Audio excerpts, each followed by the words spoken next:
Great to have you with us here for Saints Tonight. Welcome, everybody. Alongside my Super Bowl champ, Scott Shanley, I'm Victor Howell. We will hear from our Saints insider, Mike Neighbors, and Deuce McAllister later in the program. They will come to us from L.A., where, unfortunately for the Saints, that wave of the 8-game win streak came to an end today in L.A. And this is a game, Scott, that we kind of thought it played out like we discussed this morning.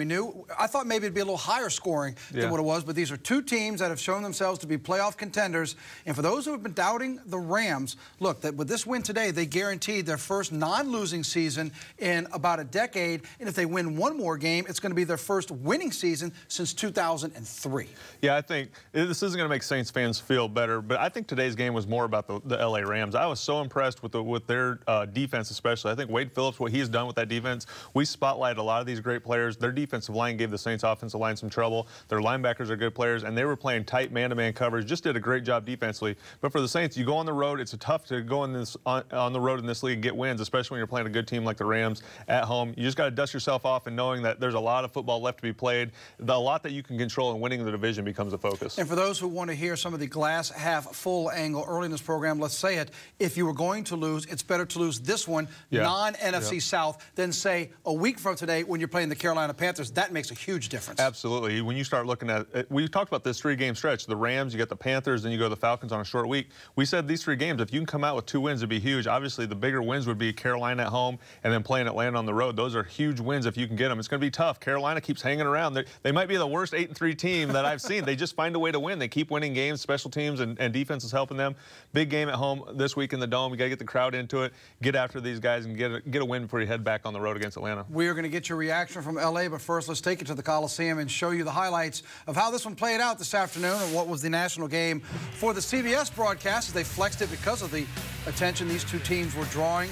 Early on, this is the Rams starting things off, and Jared Goff showing how accurate he is. Sammy Watkins for 24 yards. Watkins was somebody we didn't focus on a lot this morning, but boy, he had a very good game for the Rams. 3rd and 5 from the 30.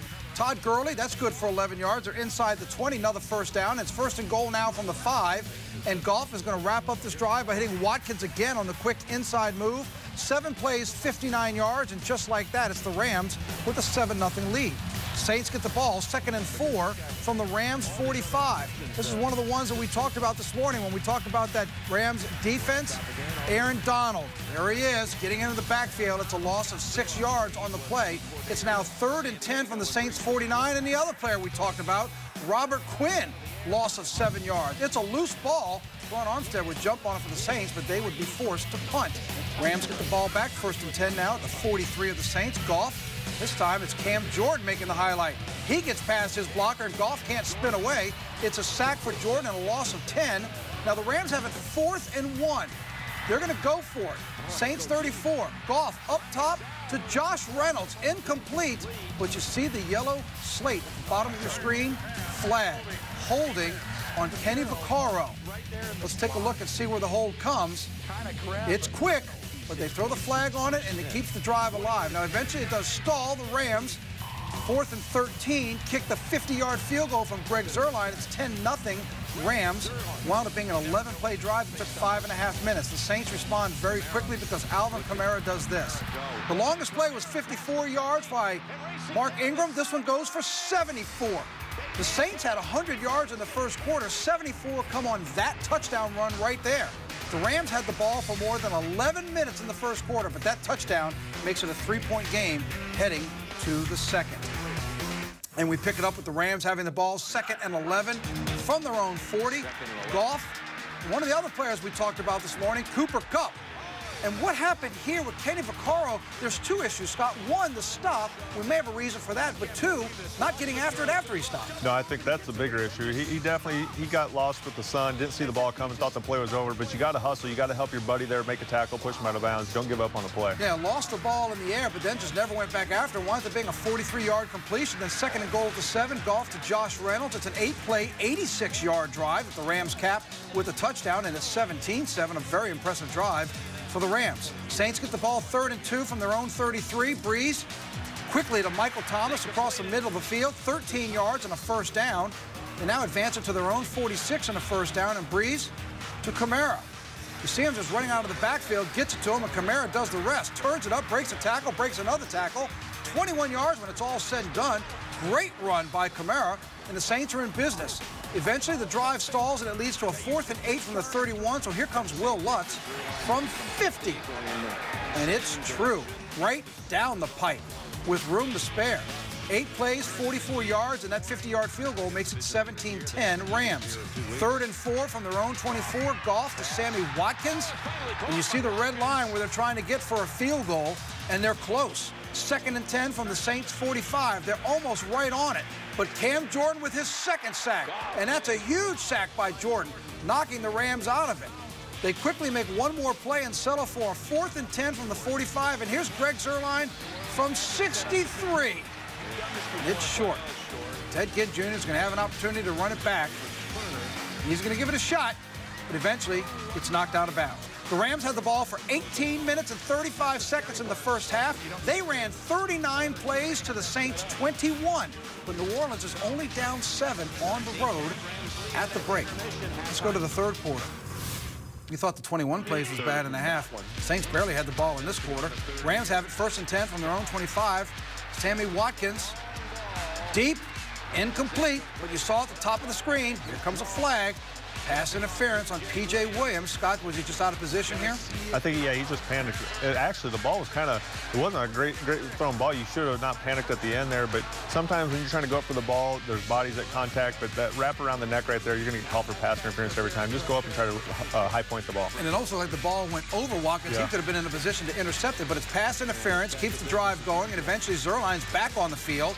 This is a 46-yard field goal. It's 20-10 Rams. The Saints don't do anything with it. Give the Rams the ball back. 1st and 10 from the 20. Goff to Sammy Watkins. Again, I told you Watkins had an outstanding day. 22 yards on that gain for Watkins. It's now 1st and 10 from their 42. And Goff to Tyler Higbee. This is good for 38 yards. Guys, this is blown coverage.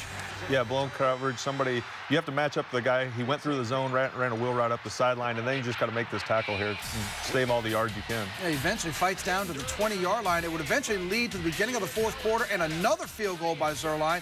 In the 3rd quarter, the Saints had 13 plays for 23 yards. Ouch. And the Rams have a 10-point lead as we go to the 4th. But as I mentioned, that drive would eventually lead you to a field goal, so it's now 23-10 Rams. Saints have the ball, and now the clock is working against you. You got to get something done. 1st and 10 from the 40. Kamara gets it, spins out of one tackle, leaps over another tackle, 17 yards when it's all said and done. Saints get it to 4th and 5 from the Rams 38, and they're going for it. Breeze waiting, and he finds Kamara right in the middle of the field, and you thought for a second he was going to break away into the end zone. The flag is on the Rams. Saints get the ball, 1st and goal. Now it's 2nd and goal from the 3. Breeze to Mark Ingram, 3 yards, gets it into the corner, touchdown. Scott, this might be the crucial play of the game. Saints needed the touchdown, pass interference on Hooman. Yeah, everybody runs this route down here. You don't need to do that. You don't need to set like a basketball screen. Just get a little piece of him. That guy's going to be out of position. It's going to be an easy score. So that takes the touchdown off the board, and the Saints can't get it back in the end zone. So Will Lutz comes onto the field with 10 minutes to go. 21-yard field goal chip shot, 10 plays, 72 yards, but the Saints settle for 3 instead of a touchdown. It's 23-13. Goff then back to pass. And how about this play by P.J. Williams? Looks like it's going to fall incomplete. Williams is Johnny on the spot to grab the interception. This is one of those plays where you're thinking, all right, this is the Saints year. This is a crazy play that's going to get them back in the game just like we've seen the past few weeks. But the Saints go 3 and out. The Rams then get the ball back. They go on a long drive and kick a field goal, so it's 26-13. Now you know you need 2 touchdowns. 2:27 to go. Wait a minute, is this going to be like Washington again? 1st and 10 from the 25. Breeze to Ted Ginn Jr., 15 yards. Breeze to Ted Ginn Jr., 11 yards. Breeze to Ted Ginn Jr. How many times are we going to say it? This one goes for 25 yards, and now all of a sudden, the Saints are striking, and they're at the 15-yard line. 1st and 10 from the 15. Ginn's had enough. How about we go back to Kamara? 15 yards for Kamara. The flag is on the Rams. He gets into the end zone. 6 plays, 75 yards, and 42 seconds. And the Saints have made it 26-20. Hold on, everybody. That's right. Let's go for the onside kick. They kicked one. The Rams called timeout. The Saints line it back up. Here's the second opportunity. And the Rams get the catch. Who else? Watkins on the day that he had. And that would do it. It's the first win for the Rams when losing the turnover battle, something we talked about this morning, as the Rams had the ball for over 35 minutes in this ball game and ran 19 more plays than the Saints. As we mentioned, the Rams now will have their first non-losing season since 2006. Their next win will give them their first winning season since 2003. And as for the black and gold, who now sit at 8-3, they have to experience something they haven't had to do since week 2 of the season, and that is come home with a loss. Obviously, it's a disappointing loss. You credit the Rams. Clearly, they were better in every area today. Just thought you could point to a number of things, but we look in so many areas. I thought sloppy. Our third downs on offense stunk, and we hurt ourselves. We had 117 yards and penalties, and obviously weren't good enough. Ty Gurley's a talented running back. How hard was he to bring down? He's a talented running back. He ran hard. It ran through him. The offense ran through him. He's the engine, so he's a pretty good guy. Had a couple of tackles on, so I won't say it was too hard. But we just got to play better. Finally, Vaughn, you guys win 8 straight, but still so much to play for with this division being so tight. Just talk about how crucial this stretch run is for this football team after this game. We're just going to the next game. We ain't worried about the future. We're just trying to get to the next game and control our own destiny. And certainly the Saints do still control their own destiny, but it will be interesting to see, Scott. You've been a part of the Saints team that has some really long runs. It's been quite a wave. The Saints bandwagon has been full. Everybody's been jumping on board. This game got flexed because of the attention. Next week's game has gotten flexed because of this 8-game win streak. But it will be interesting now to see how the Saints have to rebound for something they haven't had to do since the second week of September, and you're having to do it at home against Carolina. Yeah, now when you win big games, you put yourself in position to play in even bigger games, and that's what's happened. You had such great success. Now you're the national spotlight team every week. You go to the Rams, then you're going to have Carolina, then you're going to have Atlanta. So everybody's going to be watching you. It's about how do you respond from this defeat, because nobody on that team expected to go out there and come back with an L, and that's what great teams do. They have confidence. But now that you've experienced this loss, it's about regrouping, getting over this game as fast as you can, knowing you could possibly face that team again down the road, but you got to take care of business to get to that point. And I agree with what you said at the top of the program. We talked about it this morning, Sean Payton and then the Sean McVay and what he's done as such a young head coach in L.A. This is a team that was 4-12 1 year ago. They're now on the doorstep of doing something they haven't done since 2003. Young players, but very efficient, over 400 yards of offense. I do agree with you. I think this was more about what the Rams, where they are right now. It's not that the Saints are playing bad. It's just that the Rams are a much more improved football team. Yeah, I think it's really, you got to give this team credit because, I hadn't seen much of this Rams team. They went to Minnesota, played a good Minnesota team last week, and got handled up in Minnesota. But to see them today for a full game, that defense was very impressive. Physicality, scheme-wise, Wade Phillips has that unit playing great. But then you go to the other side of the ball, and you look at this quarterback. He's playing great, and they're calling up good plays for him and audibles, putting him in position to succeed. You talk about their defense and how aggressive. We focused on Donald this morning. We told you midseason he graded higher than any player at any position in the NFL from Pro Football Focus. And this just shows you some of the plays, how they frustrated Drew Brees early. Drew on the day was sacked 3 times, but the defense for the Rams just put themselves in position to force the Saints to have to make some plays. And even on a tough completion like this, look at how many white jerseys are swarming to the ball. Swarming the ball, because good things happen when you populate the ball, whether it's fumbles, interceptions, getting hits on the ball carrier, good things will happen. But like I said, you see here Mark getting tracked down by Ogletree. He's one of the best middle linebackers in the league. You look at all of the different positions they have on defense. They're playmakers. They have good players, and Wade Phillips puts them in position to make plays. And they certainly made some of the big plays today against that Saints offense. So the Saints got it clicking late. It wasn't enough for New Orleans to come back and get the win on the road against the Rams today. Now, you talked about the Rams offense and how good they looked and how good Goff has looked, and we focused on some of that this morning. But on the other side of it, there were certainly some plays that the Saints defense had the opportunities to make, even though the Rams offense was playing very well. You don't have to help them by messing up on some Saints defensive plays, and we did see that this afternoon in some of the crucial moments. Yeah, it's just taking advantage of those plays, and we've seen that over that 8-game stretch, making the plays when they mattered most, because in every game there's a handful of plays, 4 or 5 or 6 plays that control the outcome of that game, and the Saints just didn't make enough of those plays today like they had in the past. But the one thing that I noticed about today, talking about defensively, Cam Jordan, if he's not an all-pro defensive end, I don't know how that doesn't happen. And then you look at Kamara, I think he sewed up the Rookie of the Year with his performance today. He was outstanding. Yeah, he was outstanding. But one of the players that had a little bit of a tough afternoon, look, it's his first game back in 3 games, but that's Kenny Vaccaro. We saw one of the plays where he lost the ball in the sun. We'll see it in just a moment. But there were some plays where, I'm not going to say that the Rams tried to pick on him, but it certainly looked like a guy who has not been fresh in this 8-game win streak, because he has been out for the better part of the last 3 games. Yeah,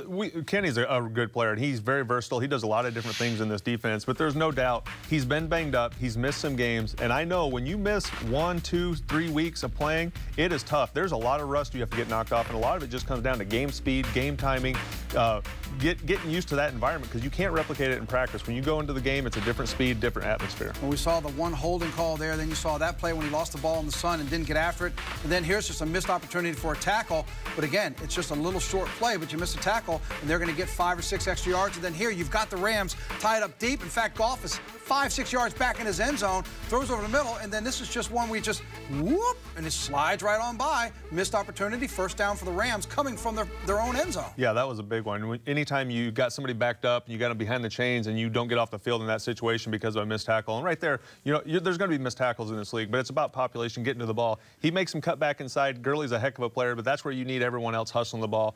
Get him short of the chains and play another down. You heard Sean Payton say in his post-game comments that you certainly can't overcome those penalties. We'll look at the numbers in just a moment, but he also called their play sloppy and certainly some missed opportunities. What did Deuce McAllister think? He was on the call, as he always is, with the Saints Radio Network, and he stopped by to talk with our Saints insider Mike Neighbors afterwards. All right, guys, the 8-game winning streak is in the books now, but we appreciate Deuce McAllister joining us. Sean Payton said it was a sloppy week of practice. Seemed to kind of carry over to this game as well. Well, I can't comment on practice, but I know game-wise it was definitely sloppy. This is the second time since the Lions game that they had over 100 yards and penalties. And, yes, I understand you had a couple pass interference penalties, but, you just had too many little things. And, this was the one thing when you're winning games, you don't detail your work. You don't take care of the little things, and they come back to bite you. And that's one of the things that happened to this team today. And then, I've been concerned, third down, 3 for 13, and if it's the play calling, personnel, whatever it has to change, it has got to change, because they can't continue to do what they're doing from an offensive or defensive standpoint, and today it came back to bite them. What do you think with 10 minutes left in this game when they didn't go for it, they kicked the field goal? It seemed like maybe if they punched it in. Didn't like the call. I knew Sean wanted to get some points. You were basically saying then that he was going to have to take a decent defensive turnover, which you got, but it was like a punt. It was so far back when you got it, but, I thought that they had to go for it just to try to get it closer at that point to try to get a touchdown. The Rams did an outstanding job of open field tackle on everybody except Alvin Kamara. But nobody outside of him was able to get extra yardage, yak yardage, and that's where you tip your hat off to him. Let's talk about Kamara. 74-yard touchdown, run that was the longest of the year. Still shows the burst, still makes people miss. Just talk about the way he's playing, continues to play this year. Well, he's done really well. I only think he had 11 touches. So, but that's because you're not converting on third down. He would have been a lot more involved if they convert on third downs, but the opportunities that he's getting, he's taking advantage of it. In the passing game, he's been outstanding. The big runs, he's having them. So he just has to continue to get better and better each week. But, you just feel bad because he and Mark were not able to control the game because they were not able to get enough plays. Deuce, great win last week, but the majority of that game, this team didn't play well. They didn't play well in a lot of areas here. Talk about your concern moving forward now after back-to-back somewhat lackluster weeks. Well, you have a young team. And so, yes, you're winning, but how are you winning? It was different ways. Now, with this loss, maybe they sharpen the pencil a little bit more and know that they have to focus in on the little things because they were able to overcome some of those little things and they were able to win. Well, this time they're not able to do it. And so, you never know what you're going to get with a young team. Yes, they can be consistent, but, they can go the different direction completely just like that. And that's what you kind of get. Here's the best thing about it. You're at home, you host Carolina, Cam Newton's healthy, and so it's going to be a heck of a matchup. You still control a lot of what you want to accomplish. You just had a little more cushion. Now you don't have that cushion. Probably you touched on it, but isn't it amazing? It shows how hard this division is. You win 8 straight football games, but it doesn't really matter. You still got to win at this point. Doesn't matter at all. Atlanta's 1 back. You're tied up or 0.5 with Carolina. So, at this point, yes, it's great that you won 8, but doesn't really matter. You just put yourself in position to be able to make it a fight at the end. No doubt about it. You've done a lot of talking in the last 24 hours. Let you rest your voice. That's Deuce McAllister. I'm Mike Neighbors. Back to you guys. Guys, thanks very much. Yeah, you can thank the NFL schedulers for that because they backloaded everything in the NFC South, so it will be interesting in these final 5 weeks of the season. Here's a look at the numbers, and Scott, you just heard Deuce touch on a couple of them. First of all, neither team was very successful. 3 for 14 for the Rams, 3 for 13 for the Saints. The penalties, that's a big issue that Sean Payton said, and I also thought something very interesting that Deuce just talked about. The lack of yak yards, the yards after contact. It seemed like the Rams were much more physical today and broke through. The Saints were not able to do that. Yeah, Deuce talked about it. I think the Rams were excellent tacklers. Not a whole lot of leaky yardage outside of Kamara doing his thing just because he's a phenomenal athlete. But when you look at the numbers, they're pretty similar. The Rams were horrible on third down, but the number of total plays, when you have 21 more total plays, that's a lot more opportunities to score points in a game. And so the Rams being able to stay on the field for whatever reason, a lot of the times it was because of penalties. Even the penalty yardage, the Rams had a lot of penalties. Every time there was a punt return, they had a penalty. Yep. And a lot of the penalty yardage for the Saints came on that pass interference play, which was a huge turning point in the game because it resulted in changing that game and getting points. And all of those penalty yards negate the fact that you won the battle of turnover. And as we mentioned, the Rams had the ball for 11 more minutes than the Saints did, all leading to a win from the Rams. More reaction from L.A. with Mike Neighbors, who had a chance to catch up with Andres Pete. All right, guys, the Saints offensive lineman Andres Pete joining me. Just talk about how tough this game was for you guys. Yeah, it's definitely a tough game, especially not being able to convert on third down and play our game. So it's something we gotta clean up. The offensive line has played so well this season, but with Teron leaving the game, how did that impact things? We had to, obviously Senio came in, I kicked out the left tackle. Teron's a difference maker, so anytime he goes down, it's tough, but at the same time, guys step up and play. We play. You're used to being in that position, having done it before. I guess that helps in a game like this, having done it. Yeah, I say definitely. I think last year against the Rams, same thing happened. So it's nothing I was unprepared for. Sean Payton told us afterwards that it was kind of a lackluster week of practice. He was hoping that it wouldn't carry over to the game. And did you see any of the carryover? And did you notice the tempo this week of practice not being what it usually is? Yeah, definitely. I think Coach hit it right on the head. We gotta pick that up this next week and learn from that, and make sure that doesn't happen again. And finally, how can this team turn things around? Because last week you pull off a victory, but I know you didn't play the kind of football you wanted to for most of it. It's really 2 weeks in a row now and so many crucial games coming up. How do you turn this around? We just got to go back to work, man, and really focus on having a good week of practice and getting ready for this next opponent. I appreciate your time. Andres Pete, always a versatile guy in this offensive line, having to move and replace Teron Armstead late in this game. Back to you guys. Mike, thanks so much. We'll have more from him in just a moment. You just heard Scott give some thoughts on Cam Jordan. We will focus more on Big 94, who had himself a day. Unfortunately, wasn't enough to help the Saints get the win. And later, we'll look at the Saints' next opponent, Carolina. They were in action today against the Jets, a team the Saints will face in 3 weeks. That's still to come as we roll on here on Saints Tonight.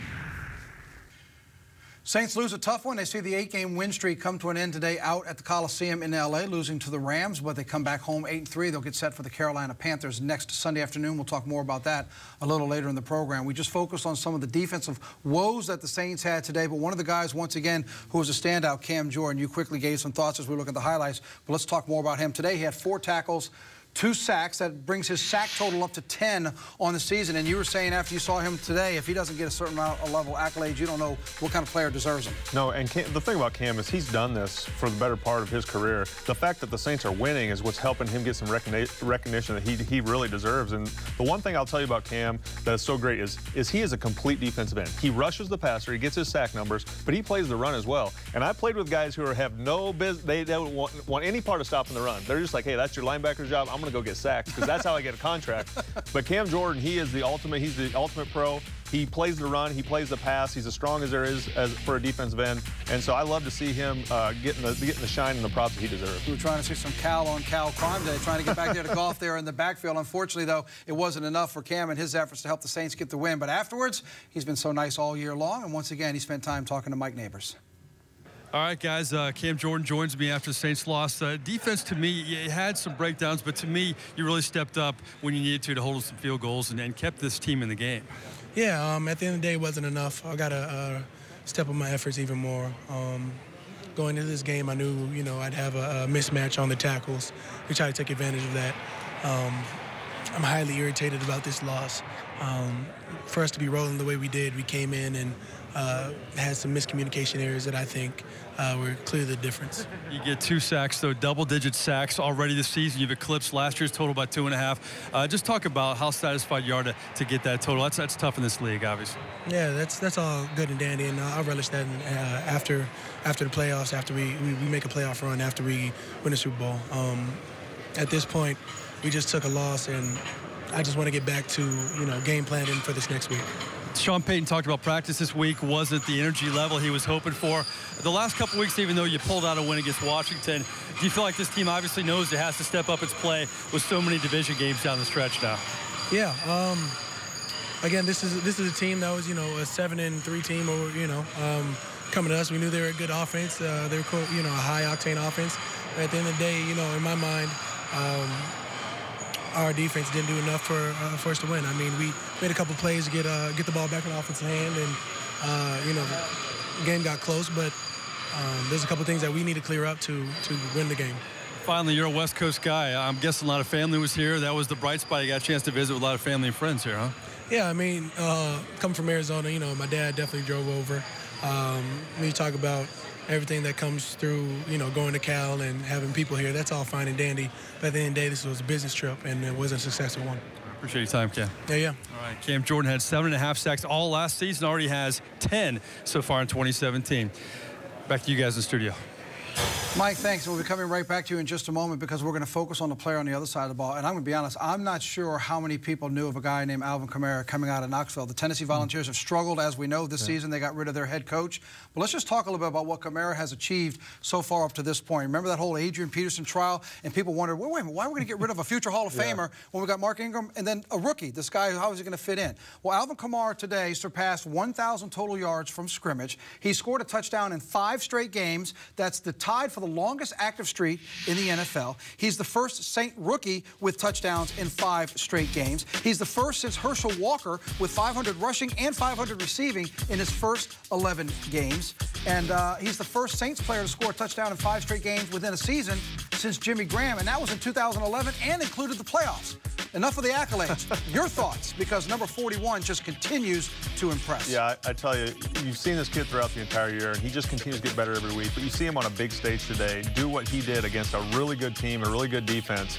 There's certain players that when you watch them and they look like they're on a different speed than everyone else, and this is pro sports, they're special. And this kid has all those attributes.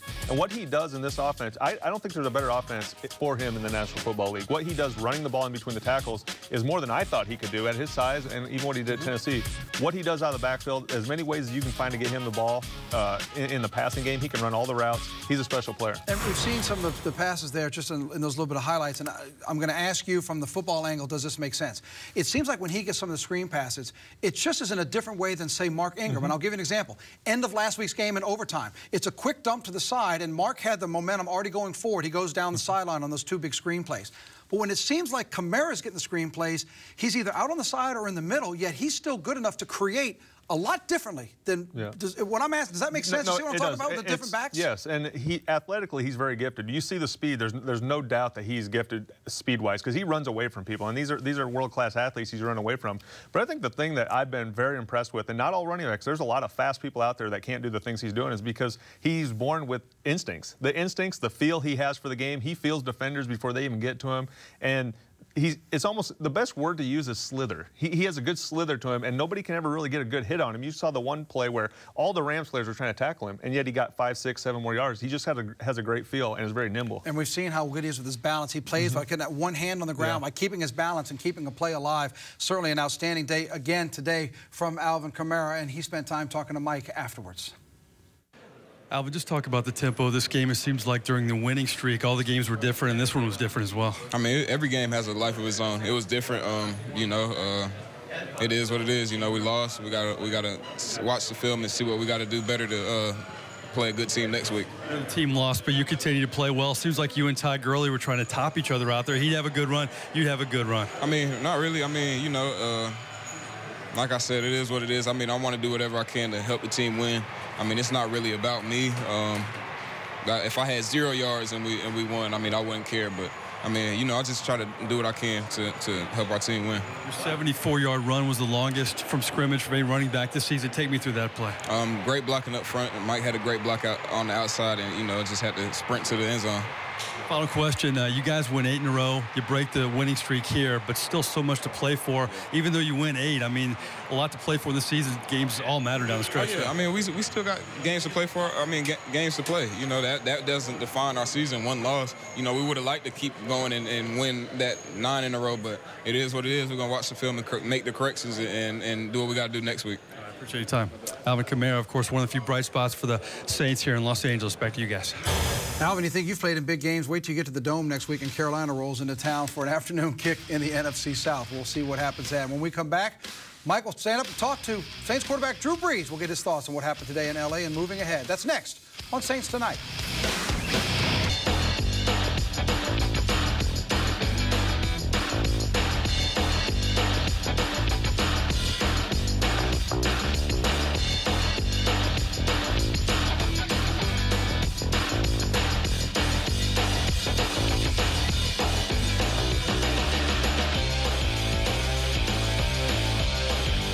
Can't knock what the Saints have been doing, the success they had in that 8-game win streak and the balance we've seen with the running game and the passing game, especially with Kamara, who we just talked to a moment ago. But there's a part of me that wonders if it's just a little bit inside Drew Brees that wants to get back to the circa 09 days. Last week against Washington, you're down with 5 minutes to go. By 15, he goes circa 09 Drew Brees, 11 for 11, $161, 2 touchdowns. And then today, it was a little too late. But then once again, as we showed, 46 seconds, he goes right down the field with 4 passes and a touchdown. Just wonder if he wants to maybe play a little more of that hurry-up offense, just a little bit more. Yeah, I think every quarterback wants to throw the ball every play if they can, but you know when it comes down to winning and losing games, you need to be balanced. But I agree. At the end of today's game, he started throwing those out routes, and the Rams were giving it to him. They started marching the ball down the field and get an onside kick. You don't know what's going to happen. Exactly. But the Redskins game last week, he showed there's still a lot left in his tank, and he can orchestrate this offense and lead them when he needs to. 22 of 32 for 246 yards, and he did have the touchdown late in the ball game. And afterwards, as he always does, he spent time talking with Mike Neighbors. All right, guys, Drew Brees joins us here in Los Angeles. You guys have won in different ways during the winning streak. Just talk about the tempo of this game, a little different than we've seen recently. Yeah, it was disappointing, obviously, in the result, and never really felt like we had a rhythm going offensively. I thought our defense fought extremely hard against a really explosive offense and, held them at bay for the most part. I think for us, we had the big run by Alvin Kamara in the first half, but other than that, we really didn't get much going. So we didn't run the ball as efficiently as we would have liked. We didn't throw it as well as we would have liked. And there was limited opportunities because we just didn't stay on the field, And part of, the objective of sustaining drives is so that, you'll get opportunities. The more plays you can run, the more opportunities you get in your playmakers' hands, and obviously go down and score points as well. So still felt like we had the entire second half to do that, though. And again, just the rhythm wasn't there. Penalties set us back at times. Just when we would get something going, we'd get a penalty, and you get in a 3rd and long situation against a team like this where, they just tune up those pass rushers. And listen, I thought our guys up front did a really good job all game, but, at times they're going to get you, and when you get in 3rd and long situations, you're inviting that. You mentioned penalties. Sean said it was a lackluster week of practice. Did you notice the energy a little down this week and hoping it maybe would rev up in this game? Listen, I didn't, but at the end of the day, Sean does a great job throughout the week of having a beat on where we are as a team. If guys are dinged up, hey, we need to take the pads off, and we need to, make sure that guys are ready to roll Sunday. At the end of the day, the objective is, how do I get my team ready to play on Sunday, be as healthy as I can and prepared as I can with the game plan and everything else. So there's always that balance. I think Sean does a great job with that each and every week. Listen, we obviously have to do better. We have to do better. And so we're prepared to work as hard as we need to work to get back on track and to turn things around Sunday when we take the field against the Carolina Panthers at home. You had a drive with about 10 minutes late. You convert a big 4th and 5, and then on 4th down, you go for the field goal instead of going for it. Was there a discussion on the sideline? Was that a tough decision in terms of maybe going for it there? Yeah. Yeah, I mean, it's obviously one of those tough decisions, You get the touchdown called back, unfortunately, and then the penalty, and, there's that thought of, hey, do we, obviously from a momentum standpoint, if we can score here, then it's just a 1-possession game. In fact, a touchdown wins it at that point. But listen, those are tough decisions. I think we took the points. It was the right thing to do, and, just if we get the onside kick, we get another opportunity. Unfortunately, we didn't. I know you were happy last week with the finish, but for most of that game, I know you weren't happy with maybe what the offense did, what this team did. Back-to-back weeks where you have, concerns with penalties, third downs. What do you do to correct that moving forward to try to rebound now? Well, it starts with a week of practice. It starts with coming into the game as confident as you possibly can with, where you are in the game plan and how you're going to attack the defense. And you also, there's always the element of expecting the unexpected, what's going to be their game plan for us. How does that maybe change then what we have to do to counteract that? But at the end of the day, I think there's just a tempo that we play with that creates that rhythm for ourselves, and we dictate that to the defense. And unfortunately, we didn't do that today. But man, that is our offense, and we need to. That's priority number one, to get back on track, man. Just that tempo and that rhythm. Finally, Drew, it's amazing how tough the NFC South is. You guys win 8 games in a row, but yet there's still so many important games left, beginning with Carolina next week. Yeah, there are. And listen, this is exciting. This is when it gets really fun, and this is when we need to be at our best. And so, a great week of practice and regroup. Listen, we won 8 games in a row. That's something to be proud of. We dropped one here, one that I think we all feel like, hey, there were opportunities that we didn't take advantage of, and but at the end of the day, you have to learn from these. You have to get better from these, and feel that this loss is going to serve us well in the future because of what we're going to learn from it.